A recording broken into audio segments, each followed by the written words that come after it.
Vamos a dar inicio a la sesión biográfica del día de hoy, 17 de agosto de 2015, que decidimos llamar, a propósito de los biomarcadores en demencia, una lectura crítica de la literatura médica. Mi nombre es Luis Moncayo, yo voy a estar presentando esta sesión. Soy residente de segundo año y me coordina el doctor Ismael Aguilar Salas. Él es médico adscrito de la Clínica de Psicogeriatría. Como objetivos de esta sesión va a ser abordar el estado actual de los biomarcadores en demencia y revisar la aplicabilidad de la lectura crítica a la literatura médica. Con los artículos que se le hicieron llegar. La dinámica de la sesión va a ser la siguiente. Dentro del marco teórico vamos a abordar lo que son las generalidades en demencia, los biomarcadores, que son, y los biomarcadores en demencia, la lectura crítica de la literatura médica, revisiones sistemáticas que son, y que es también un metaanálisis, la lectura crítica de los artículos, las conclusiones, y luego pasaremos a los comentarios. Vamos a empezar por definir la demencia, que para la APA, en el DSM-5, cambia el nombre a trastorno neurocognitivo mayor. Comenta que es un deterioro cognitivo significativo adquirido en uno o más dominios, ya sea aprendizaje, memoria, en algunas otras habilidades, con disminución significativa de las habilidades basales e interfiere con la independencia y la realización de las actividades diarias. La OMS nos proporciona otra definición, respetando el nombre de demencia, dice que es un síndrome que tiene una naturaleza crónica y progresiva y altera las funciones corticales superiores y puede llegar a generar un deterioro del control de las emociones y del comportamiento social y de la motivación. Un poquito de la relevancia por la cual también escogimos este tema es la importancia de la epidemiología global que nos aborda la OMS aquí en este reporte del 2012, que lo toma como una prioridad de salud. Aquí para el 2010 dice que había 35.6 millones de personas con demencia en el mundo, incrementando cada año 7.7 millones de casos, entonces más o menos siendo un caso nuevo cada 4 segundos. Y la proyección es para el 2030 es que haya 65.7 millones de personas con demencia en el mundo. En esta gráfica de barras, con la flecha roja, podemos ver principalmente a Latinoamérica, que abordan en este reporte, con la prevalencia más alta a nivel mundial, con 8.5. Eso es de importancia. Y si hablamos especialmente en México, basado en la encuesta nacional de salud y nutrición del 2012, vemos que hay 10 millones de personas mayores de 60 años en ese año, y eso nos da una prevalencia, ahí en la encuesta también dice que hay 7.9% de prevalencia. Eso viene siendo, sacamos la cuenta, son 800,000 personas afectadas en el país, y una proyección para el 2050 de 3 millones de personas con demencia. En la siguiente gráfica de barras, en color agua marina, podemos ver cómo ha ido cambiando las personas con más de 60 años, viendo cómo aquí estamos ahorita, ¿sí? Estamos en 10 millones de personas, y cómo este número va a incrementarse en los años siguientes importantemente, para el 2050 llegando hasta 30 millones de personas. En la etiología de las demencias las podemos dividir en demencias primarias o degenerativas, secundarias, combinadas.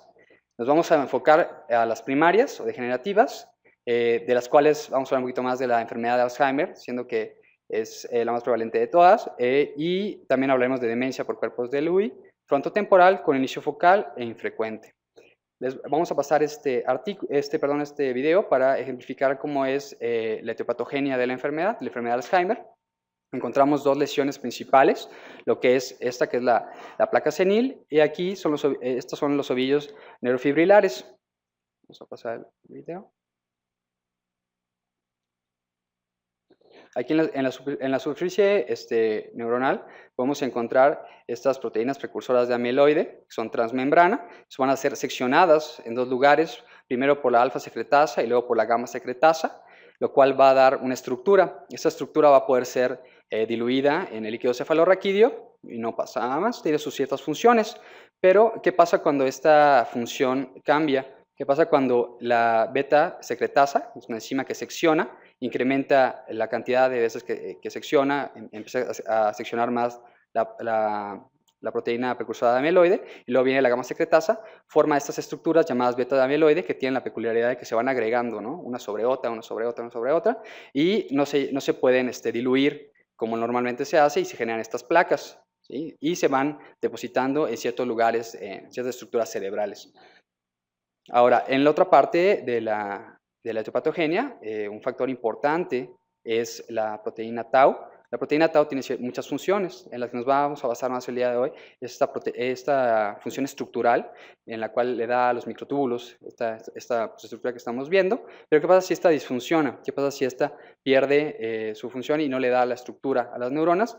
Van a empezarse aquí a desplegar de aquí desde la estructura y se van a unir, ¿no? Se van a formar unas marañas que van a ser intracelulares y van a generar la muerte celular del extremo al centro y va a generar al final la disfunción de la neurona y su muerte. ¿Okay? Ahora, en la sintomatología encontramos alteraciones cognitivas, alteraciones de la memoria, alteraciones de las funciones neocorticales como el lenguaje, el cálculo, la atención y las alteraciones no cognitivas, como son alteraciones depresivas, psicóticas y algunos síntomas de ansiedad. Entre los síntomas neurológicos clásicos encontramos alteraciones de la marcha, signos estapiramidales y signos de liberación cortical. El diagnóstico de las demencias tiene que ser un diagnóstico integral. Empezamos por hacer una historia clínica completa, detallada, una exploración física, se evalúa la cognición durante la entrevista y podemos apoyarnos en ciertas situaciones. Podemos apoyarnos en pruebas neuropsicológicas, pruebas de laboratorio, pruebas de neuroimagen, pero estas nos van a apoyar, nos van a dar una guía, ¿sí? Pero no nos van a dar un diagnóstico. Recordamos que el diagnóstico histopatológico, ¿cómo se llama? Es el gold standard. O sea, encontrar estas lesiones, los ovillos neurofibrilares y las placas seniles en una laminilla. Aquí sería importante decir las diferencias que hay entre el DSM-4 y el DSM-5. En la derecha tenemos el DSM-5 y importante sería decir que cambia completamente de nombre. Ya no se llama demencia, ahora es un deterioro neurocognitivo mayor. Otra importancia, a la izquierda, vemos que ya la memoria ya no es un criterio principal para su diagnóstico, es uno de los criterios importantes, pero ya no es el principal, debido a que hay algunas demencias, como la demencia frontotemporal, donde la memoria no es lo que sufre tanto. Algo muy interesante aquí, si revisamos los cambios en el DSM-5 del diagnóstico del trastorno neurocognitivo mayor asociado a enfermedad de Alzheimer, es que aquí para poder hacer este diagnóstico que subrayé en rojo, la enfermedad de Alzheimer probable, se necesita evidencia de una mutación genética causante de la enfermedad de Alzheimer en los antecedentes familiares y en pruebas genéticas. Es muy ambiguo, nada más dice pruebas genéticas, pero estar, ¿cómo se llama? Refiriendo a dos biomarcadores, preselinina 1 y 2 y proteína precursora de amiloide. Ahora, eso es interesante ya que por lo general el DSM-5 es completamente clínico, ¿no? Y aquí nos ponen estos estudios para poder hacer este diagnóstico, es muy interesante. ¿Qué es un biomarcador? El Instituto Nacional de Salud en el 2001 nos da esta definición, dice que es una característica que mide de forma objetiva y evalúa los procesos biológicos, patogénicos y respuesta farmacológica a una intervención terapéutica para la asistencia sanitaria. Principalmente en un inicio cuando se empezaron a considerar estas pruebas, tenían ciertas funciones, diagnóstico, pronóstico y monitoreo de una enfermedad, o sea, cómo va progresando esta. Pero bueno, esto se ha visto que se ha ampliado el uso de los biomarcadores. ¿Qué propiedades debe de tener para ser un buen biomarcador? Debe detectar los rasgos característicos de la enfermedad con alta sensibilidad y especificidad, la validez post-mortem, estandarizado, debe ser específico para una enfermedad comparado con trastornos relacionados, parecidos, no invasivo, fácil de realizar y es económico. Los biomarcadores en demencia, los cuales nos vamos a concentrar, son los que vienen en el primer artículo que se les mandó.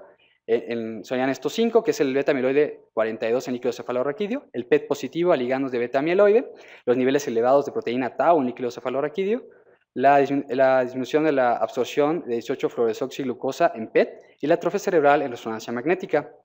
Pasamos para explicar muy brevemente qué es lo que comenta cada uno. Sutherland hace este estudio en el 2002 y toma una punción lumbar, extrae líquido cefalorraquídeo de pacientes con demencia y controles. Y los pacientes con demencia, el beta-amiloide 42 estaba disminuido en la enfermedad de Alzheimer en comparación con los controles, porque pues, se encontraba depositado en estructuras cerebrales.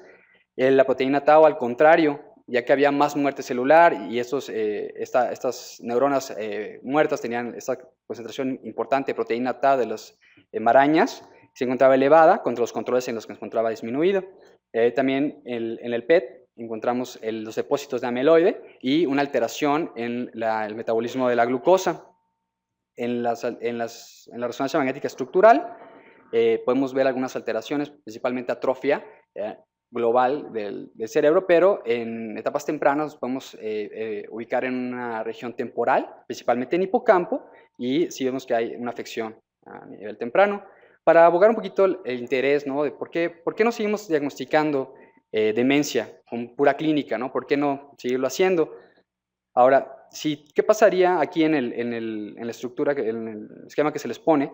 Veremos los años del paciente y la proporción, ¿no?, en la cual se va dando el diagnóstico de demencia con la prevalencia. En la línea punteada verde vemos la prevalencia de la enfermedad de Alzheimer y en la línea amarilla vemos a qué edad se van depositando las placas de amiloide. Esto se hizo con un estudio de autopsia, ¿sí? Y vemos esta línea roja, nos dice la diferencia, ¿no?, entre los años. Quiere decir que para cuando hacemos el diagnóstico clínico de una demencia, principalmente aquí en la enfermedad de Alzheimer, estamos hablando en específico, ya ha habido 10 años en que la enfermedad ya ha actuado, ya ha habido alteraciones a nivel cerebral. Otro de los temas que nos vamos a enfocar va a ser la literatura crítica. No se puede hablar de literatura crítica de la literatura médica, ¿sí?, sin hablar de este artículo clásico del 91, en el cual Richard Smith se le hace una entrevista. Él es el director en jefe, el editor de British Medical Journal, en el cual comenta que para el 91 había 30.000 revistas biomédicas, que para una persona, para estar actualizada, necesita leer 17 artículos al día. Y eso sobrepasa pues la capacidad de cada uno de poder estar actualizado. Viniegra da esta definición de lectura crítica. Dice, es la capacidad del lector para ser consciente de una postura acerca de un texto, descubriendo la idea directriz, los puntos fuertes y los puntos débiles, y eso le va a permitir al lector decir, me quedo con lo que yo creo o lo cambio mi postura. Se formuló una estructura para poder hacer esta lectura crítica en Oxford, a finales de los 90, lo que es el CASP, y ubica ciertos aspectos, que son válidos los resultados, cuáles son los resultados, son aplicables al medio. El CASP significa Critical Appraisal Skill Program. Luego se hizo una revisión en español, que es en España, se hizo el CASP-P, consiste en 10 preguntas, son preguntas de validez interna, preguntas de eliminación, preguntas detalladas, también mide la magnitud de los resultados y presenta también preguntas de validez externa.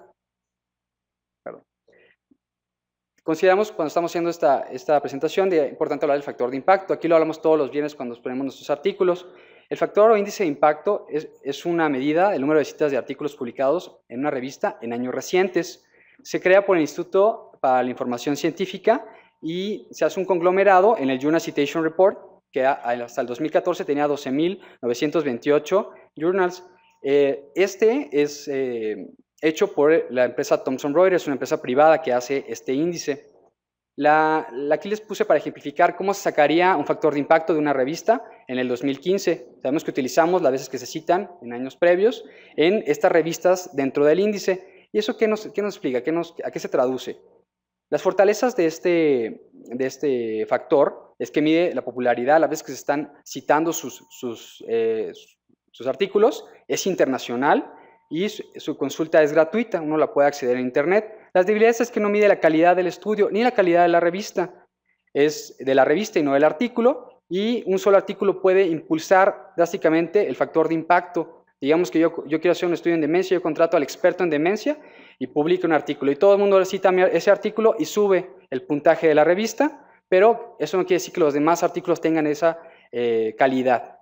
También es que la debilidad sería de que, aunque son de todo el mundo, la mayoría de los artículos son en inglés, el 95%, y un 5% son en otros idiomas, y la mayoría son en alemán, esa sería otra debilidad. Aquí pusimos una tabla de los diferentes tipos de estudios. Principalmente nos vamos a concentrar hoy en la revisión sistemática con y sin metaanálisis, en la opinión de los expertos. En la revisión sistemática vemos que la calidad de la evidencia es elevada, con una magnitud de sesgo disminuida, y en la opinión del experto o el reporte de caso, tiene la calidad de evidencia más baja con la mayor cantidad de sesgo. ¿Qué es una revisión sistemática? Es un tipo de estudio cuyo objetivo es reunir toda la evidencia empírica, haciendo preguntas específicas para hacer una investigación, utilizar métodos sistemáticos y explícitos que le permita minimizar los sesgos que comentamos y poder llegar a una conclusión y tomar decisiones. Se comparan con las revisiones tradicionales, narrativas, que eran el predominio hasta finales de los 80, y estas eran básicamente una persona, un experto en un tema, decía, bueno, yo tengo mis pacientes, yo he visto tal y tal y tal, y yo he visto todo esto y yo quiero publicarlo. Y él opinaba acerca de un tema, pero pues esa información no se podía replicar, como diciendo, bueno, esos pacientes, ¿quién más los tiene? ¿Cómo llegaste a esa conclusión? Etcétera. ¿Por qué son necesarias? Porque tienen objetivos claramente establecidos, usan metodología explícita y reproducible, cumplen los criterios, los estudios que se incluyen tienen que cumplir criterios de elegibilidad, es una evaluación de la validez de los estudios que tienen que realizar y al final se sintetiza y saca una conclusión. Para realizarlo, se formula primero una pregunta, se buscan los estudios que pueden responder esa pregunta, se evalúa cada uno de los estudios y se extraen los datos y se resumen. En caso de que los estudios sean suficientemente homogéneos, se puede hacer un metaanálisis. ¿Qué es un metaanálisis? Aquí sería importante dejar en claro que no es otro tipo de estudio, sino una técnica estadística que se puede emplear a ciertos estudios. Aquí valora la efectividad de las intervenciones de salud, combinando información, depende de la calidad de la revisión sistemática en la cual se va a basar y permite buscar, se debe, para realizarlo, buscar la heterogeneidad para ver si se puede realizar o no. Tiene ciertos requerimientos, se tienen que buscar los estudios, se identifica la calidad de los estudios y se ponen los resultados, se publican los resultados, lo podemos poner los resultados en los radio y se tienen que valorar los sesgos, principalmente el sesgo de publicación en un funnel plot, es como una pirámide donde se tiene que valorar si se sale de la pirámide, pues quiere decir ahí que pues hay un riesgo, un sesgo de publicación. Ahora, vamos a un ejercicio, lo que vamos a hacer es vamos a aplicar las guías CASPE que mencionamos, a dos artículos que se les hicieron llegar. El primero es una revisión sistemática, es un artículo que se publicó en la revista Alzheimer y Demencia, que tiene un factor de impacto para el 2014 de 17.47. La primera pregunta son preguntas de eliminación, las primeras dos nos pregunta, ¿se hizo una revisión sobre un tema claramente definido? Para podernos ubicar aquí tenemos que hacer una pregunta PECO, que significa pacientes, exposición, comparación y outcome o desenlaces. En el caso de este estudio, la P sería pacientes con deterioro cognitivo leve, la exposición sería biomarcadores, la comparación sería con otros biomarcadores y el outcome sería el desarrollo de la enfermedad de Alzheimer. La segunda pregunta, también de eliminación, se dice que si buscaron los autores ese tipo de artículo adecuado. Aquí claramente los autores dicen, bueno, el estudio pues, ideal pues, sería un estudio transversal, ¿no? Para diagnóstico, pero como la enfermedad de Alzheimer, habíamos comentado que es algo progresivo, crónico, se necesita ver cómo va a progresar esa enfermedad, entonces necesitamos un estudio longitudinal. Aquí nos comentan si fueron incluidos los estudios importantes y relevantes. Hay que describir cómo fue la metodología en la cual buscaron los artículos. Se buscó en Medline el 10 de agosto del 2011. Se describe con exactitud los términos MESH, o sea, los títulos que usaron para buscar en las bases de datos. Se encontraron 19.104 referencias procesadas con el software ProSite versión 5.0 y se categorizaron los estudios en tipo de estudio y el tipo de biomarcador. Siempre que se presentan los resultados, se tienen que presentar un diagrama de flujo claro que diga cuántos se encontraron en un inicio y cómo fueron saliendo sus estudios hasta quedarnos con los que cumplían con todos los criterios. La pregunta 4 nos pregunta acerca de que se valora la calidad de estos estudios que vamos a incluir. Aquí los autores claramente dicen que, bueno, vamos a estar buscando Diagnostic Test Accuracy Studies, que son para ver la especificidad, la precisión diagnóstica, del estudio. Necesitamos dos herramientas, ponen el STAR-D y el QUADAS. El STAR-D nos mide la calidad del reporte del estudio y el QUADAS la metodología que se usó, la calidad de la metodología que se usó para un estudio longitudinal. En la siguiente pregunta nos dicen que si combinaron los diferentes resultados, tuvieron un resultado en conjunto, y si es razonable hacer esto. Los autores claramente dicen, la heterogeneidad es muy importante, por lo cual no podemos hacer un metaanálisis, y no lo vamos a hacer. ¿A qué se refiere con heterogeneidad? Pues puede ser una diferencia entre los tamaños de muestra de los estudios, las situaciones clínicas pueden ser diferentes, que si son en la comunidad, que son en el primer nivel de atención, o en tercer nivel, y las poblaciones pueden ser heterogéneas. Este tipo de estudio de precisión diagnóstica es muy característico que tengan una población heterogénea, por lo cual no se pudo hacer el metaanálisis. En las siguientes preguntas, las 6 y las 7, son preguntas de magnitud, nos preguntan del resultado global del estudio, y en este caso no se realizó el metaanálisis, pero siempre es importante, de una forma cualitativa, preguntar, bueno, ¿qué encontramos? ¿Qué fue lo que se encontró? Para ejemplificar esto, vamos a usar una tabla del estudio, nos vamos a ubicar, aquí se ponen todos los tipos de biomarcador, nos vamos a concentrar en el beta-amiloide en líquido cefalorraquídeo, vemos que se encontraron 37 estudios que cumplían los criterios que nos interesaban, pero la diferencia entre los participantes era mucha, había de 1 a 100, hasta luego había unos más de 500, y había unos que ni siquiera reportaban la sensibilidad y la especificidad, Y aquí también nos comenta el número de pacientes que tenían deterioro cognitivo en un inicio y cuáles pasaron a una demencia. Las últimas preguntas del CASPE nos hablan de la validez externa, que quiere decir que si estos estudios que se encontraron, los resultados se pueden aplicar a nuestro medio. Eso es bien importante, pues ¿para qué nos importa esto, no? Entonces, esto puede variar según el cambio de grupos étnicos, por ejemplo. En el caso, pues los estudios no dicen exactamente qué tipo de población utilizaron, pero pues puede ser diferente a la raza acá latina, el grupo étnico latino. Y pues aquí también en la pregunta 9 dice que sí es importante, se tomaron todos los resultados importantes de los estudios. Lo que se refiere principalmente aquí es que se valoró todo, hasta los efectos adversos. Eso luego no lo comentan mucho en los estudios. ¿Qué podría ser un efecto adverso? Por ejemplo, si tomo una punción lumbar y es traumática, pues debería comentarse. Deben de comentarse al final los beneficios y frente a los gastos y los prejuicios, y eso lo comenta por lo general en las conclusiones. ¿Qué conclusiones obtiene este estudio? Dice aquí que la variabilidad de la metodología del reporte de los estudios crea desafíos para realizar análisis sistemáticos del desempeño de estudios basados en estos biomarcadores. Aquí hay necesidad del todo el ámbito científico de precisar cómo es que se van a medir la calidad de estos estudios para poderlos hacer en un futuro. Ellos, los autores proponen, vamos a usar el STAR-D y el QUADAS de hoy en adelante para poder hacer más estudios en un futuro. Y hay una escasez de datos de calidad, principalmente en estudios de líquido cefalorraquídeo y estudios de imagen en busca de amiloide, lo que dificulta sacar conclusiones. ¿Qué fortalezas y qué debilidades tiene el artículo? Entre las fortalezas hay una búsqueda estructurada de la evidencia, utilizan el STAR-D y el QUADAS, que son métodos adecuados para medir la calidad de la metodología, la calidad del reporte, y haber decidido no hacer el metaanálisis porque había una heterogeneidad muy importante para hacer un metaanálisis. ¿Qué debilidades hay? Son solo estudios en inglés y solo se buscó una sola base de datos que es Medline.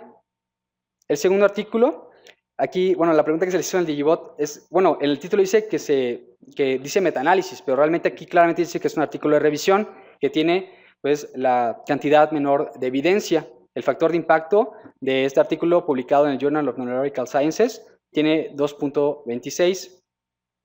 La primera pregunta, recordemos que son de eliminación. Si es una pregunta adecuada, claramente definido, con un tema claramente definido. La pregunta P, en este caso, sería pacientes con deterioro cognitivo y algunos tipos de demencias. La exposición sería niveles de beta-amiloide 42 en líquido cefalorraquídeo por ELISA y su comparación sería con otra técnica que se llama XMAP. El outcome o desenlace sería desarrollar enfermedad de Alzheimer. La segunda pregunta de eliminación bien importante es que sean los tipos de artículos adecuados. Los autores en ningún momento dicen qué tipo de artículos están buscando, por lo cual si yo fuera crítico y estuviera usando bien estas guías CASPE, ya dejaría de leer aquí. Quiere decir que ellos no van a poder responder mi pregunta de una forma adecuada. Luego, las preguntas de detalle nos dicen cómo se buscó la información. Se buscó en PubMed, en Bayes, el CIBER, Springer Link, la biblioteca Cochrane, con las palabras clave aquí puestas en la diapositiva. Solo fueron artículos publicados en inglés en el rango de fecha de enero de 1990 a mayo del 2014. Algo positivo también que hicieron es que buscaron a mano, no nada más buscaron las bases de datos, sino que se fueron a buscar todas las publicaciones físicas. Se presentó en un diagrama de flujo, en vertical estamos todas las publicaciones que se encontraron desde un inicio, con las que nos quedamos al final, y del lado derecho, cómo se fueron saliendo, excluyendo las que no cumplían con los criterios que se pedían. Aquí, en el anterior, los autores dicen claramente, vamos a usar tal y cual para ver la calidad de los estudios, pero aquí no se dice cómo midieron la calidad de los estudios. Se infiere de que, bueno, agarraron los estudios que ellos quisieron, los que tal vez pudieron accesar, que estaban más a la mano, los que estaban gratis, por ejemplo, y los usaron. No lo menciona. Aquí nos pregunta si se mezclaron los estudios, si se combinó un resultado, y esto sí era adecuado. No era razonable hacerlo, el metaanálisis, porque las muestras eran heterogéneas, pero aún así lo hicieron. A ver qué encontraron. En la siguiente, en las preguntas de magnitud, nos preguntan cuál es el resultado global de la revisión, que usualmente se pone en odds ratio. En este caso, como usan dos métodos diferentes para medir un mismo resultado, se tiene que usar una desviación, ¿cómo se llama? Media de diferencias. ¿Y cuáles precisos son los resultados? Se mide con un intervalo de confianza. En la siguiente gráfica del lado derecho, en el rectángulo, vemos los intervalos de confianza de cada estudio. Esto se llama un diagrama de bosque, como se debe presentar los resultados al final. Vemos cada uno de los estudios y al final se da un resultado global de lo que se encontró en este pequeño diamante al final. Aplicando la validez externa a este estudio, vemos que también puede ser diferente las personas que estaban en esos estudios a las personas que encontramos ahorita para tomar nuestras decisiones en nuestro país. Si se tomaron en cuenta los efectos adversos, no se volvió a considerar, por ejemplo, en este especialmente era la toma de líquido cefalorraquídeo y no se tomó la parte traumática de la toma. Y si valía la pena o no hacerlo, pues lo comenta claramente en sus conclusiones. Muy claras aquí el autor dice que beta-amiloides son significativamente, la cantidad de beta-amiloide es significativamente más baja en enfermedad de Alzheimer en comparación con deterioro cognitivo leve, demencia frontotemporal, enfermedad de Parkinson con demencia y demencia vascular. En comparación con demencia por cuerpos de Lewy, las concentraciones de beta-amiloide 42 son moderadamente bajas, más bajas que enfermedad de Alzheimer. Y él aquí se avienta a dar esta conclusión. El beta-amiloide 42 es un buen biomarcador para diferenciar a la enfermedad de Alzheimer de otras demencias y del deterioro cognitivo leve, y dice que hasta deberíamos usarlo como prueba de tamizaje rutinaria. ¿Es correcto esto? Les comenté en un inicio cuáles eran las propiedades que debe de tener un biomarcador, y bueno, tal vez sea sensible el biomarcador, pero no es específico. Hay otras demencias que tienen el beta-amiloide disminuido, ¿sí? Ok, le podemos decir que es estandarizado, tal vez, ok, pero tampoco es específico para esta enfermedad, como comentaba. ¿No es invasivo? Sí, es invasivo. Se hace, aquí puede llegar a traumatizar al paciente en la parte cuando se toma el líquido cefalorraquídeo. ¿Es fácil de realizar o barato? No. O sea, realmente el procedimiento es caro y la prueba para la cual medir lo que es el ELISA o el XMAP es muy caro. Las fortalezas y debilidades del artículo. Fortalezas le podemos decir que la búsqueda fue casi adecuada. Buscaban en varias bases de datos, lo cual es positivo. Las debilidades sería que el artículo es un artículo de revisión con el nivel más bajo de evidencia. No hay claridad en la calidad de los estudios. No dice qué tipo de estudios se buscan. El haber hecho metaanálisis no era razonable, ya que había mucha heterogeneidad en los estudios. Y la conclusión fue muy concluyente, sí, a la redundancia, pero sin tener algo que lo respalde. Entonces, es otra debilidad. Queremos aquí concluir, y lo que queremos que se lleven de la sesión, es que los biomarcadores en demencia pues, presentan una oportunidad muy importante como herramientas de pronóstico y diagnóstico y de evolución de la enfermedad. Existen revisiones sistemáticas con o sin metaanálisis, y el metaanálisis es una técnica estadística.